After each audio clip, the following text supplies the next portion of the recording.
Hey, what's up everybody? Josh, startringutterbusiness.com. Today we're going to give you guys a Makita drill review. I've been using these things for like 15 years now, and this is my favorite drill for hanging ring gutters. So there's a few different drills in this Makita 18 volt lineup. This is the soft impact. This doesn't have the most power out of the lineup or anything like that, but it is hydraulic driven and it helps make it quieter. It doesn't quite like hit, you don't feel those impacts quite as much. It's not like that metal on metal impact noise, which is nice. And then we're kind of going to go over, all of these are not created equal. There's a lot of these different drills in the Makita lineup, so we'll look at that real quick.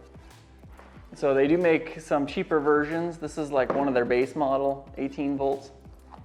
And these seem to lose power really quick. Like they last less than a year, and they seem like they're like half, maybe not quite half, but 2/3 power from when they were new.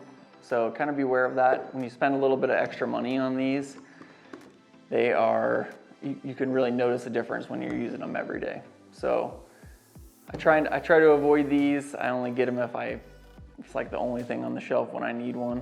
So just kind of keep that in mind. Then this is kind of like a mid-grade one. They do good, they work good. This is one of the brushless ones, and it's this particular model is the XDT 13. So these work good. Their new ones out are, man, if you're looking for power, and that thing they work really good. I think it's an XDT 16Z, and we'll put a picture in the description here for you. All mine are out on jobs right now, but I tried to find one for this video for you guys. So anyways, kind of keep that in mind. If you're looking for like the most power, the downfalls of them is they're a little bit noisier just because they're that metal on metal impact. And they're just a little bit, touch heavier. And anyways, my day-to-day use one is this soft impact, and I love it. It is like almost $200 for the tool only, but it really helps, just it's not loud, your ears aren't ever ringing or anything, and it just works really well. So one reason I really like the Makitas is pretty much the main failing point on these things is dropping them. So this one got dropped the other day, and it looks pretty messed up, but they're super easy to replace these cases on these, and they're pretty readily available online. So you can just take this thing apart, you take off like 8 screws on the side of it, pop it out, put the internals into the new case, bolt it back together, and you're ready to go again. So that's one thing I really have liked about the Makitas.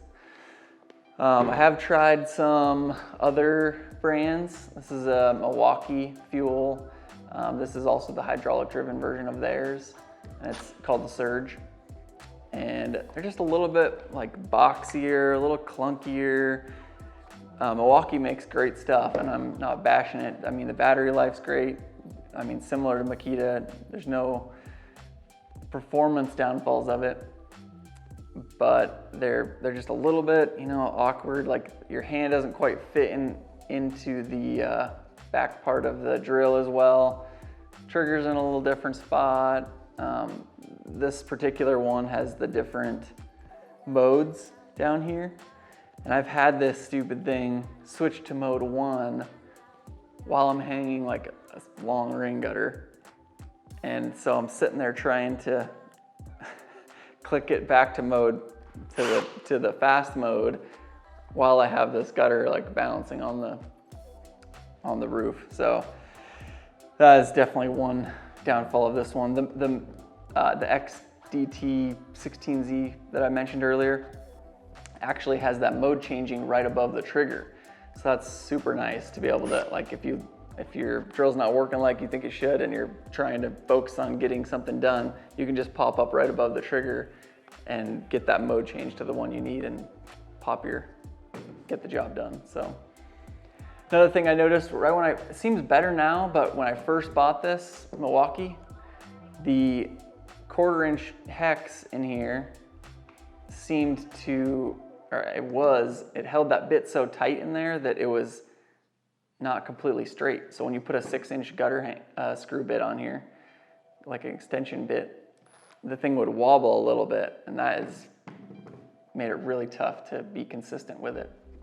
I've never had that problem with Makitas. So it's another thing to keep in mind on these. But other than that, we'll go over a couple drills real quick. Same thing with the drills. These are not, they make a bunch of different models of drills, so one drill is not the same as the other. I've had a few of these break. This whole chuck will break, so if you try to use these smaller compact models with like a 3 or 4-inch hole saw, it'll break the shaft that drives between the chuck and the motor in these things. So be careful with using these smaller drills on heavier duty projects. And then this is one of their bigger ones. I think this is a 1/2-inch drive. Like this one's made to have the handle and everything bolted on it. And I've never had one of these break. So anyways, just want to give you guys some insights on my experience with these and what I like and don't like about them. So hopefully this helped you out.